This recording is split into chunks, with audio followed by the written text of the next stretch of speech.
Half KG black forest cake பண்ணியிருக்கேன். எப்படி செஞ்சிருக்கேங்கிறத பாருங்க. இதுதான் நம்ம இன்னைக்கு செய்ய போற ஹாஃப் கேஜி பிளாக் ஃபாரஸ்ட் கேக்குக்கான ரெசிபி. வெண்ணிலா எசன்ஸ், சால்ட், இது அப்படியே இப்போ பீட் பண்ண வேண்டியதான். அப்படியே லைட்டாக 2 சுற்று சுற்றினதுக்கு அப்புறம் அப்படியே சுகர் கொஞ்சம் கொஞ்சமாக ஆட் பண்ணிக்கலாம்.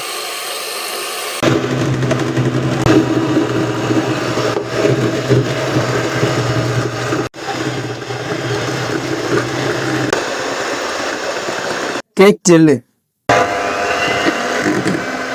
இப்போ ஸ்லோ ஸ்பீடில் பீட் பண்ணணும். ட்ரை இன்க்ரீடியன்ஸை கொஞ்சம் கொஞ்சமாக ஆட் பண்ணிக்கலாம்.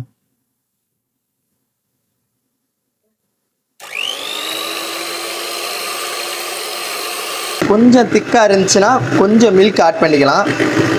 அவ்வளோதான், மிக்ஸ் ஆனால் போதும். மிக்ஸ் ஆகிட்டு இப்போ ஆயில்.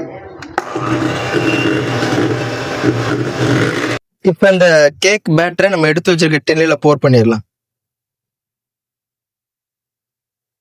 இப்போ இந்த கேக் டின்னில் போர் பண்ண பேட்டரை 180 டிகிரியில் 10 மினிட்ஸ் ப்ரீஹீட் பண்ணியிருக்கேன்.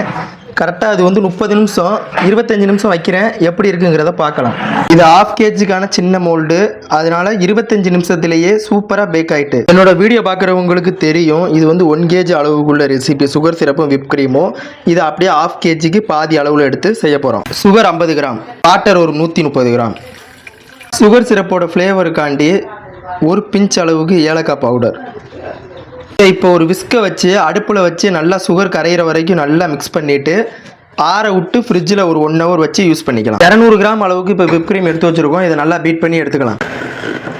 இதே மாதிரி ஸ்டிஃபாக இருக்கிற வரைக்கும் பீட் பண்ணிக்கணும். அவ்வளோதான், இப்போ விப் கிரீமை வந்து பீட் பண்ணியாச்சு. இதை அப்படியே ஃப்ரிட்ஜில் ஒரு 20 மினிட்ஸ் வச்சுட்டு அதுக்கப்புறம் யூஸ் பண்ணிக்கலாம். இப்போ இந்த ஸ்பாஞ்சை டீமோல்ட் பண்ணிவிட்டு 3 லேயராக கட் பண்ணிக்கலாம்.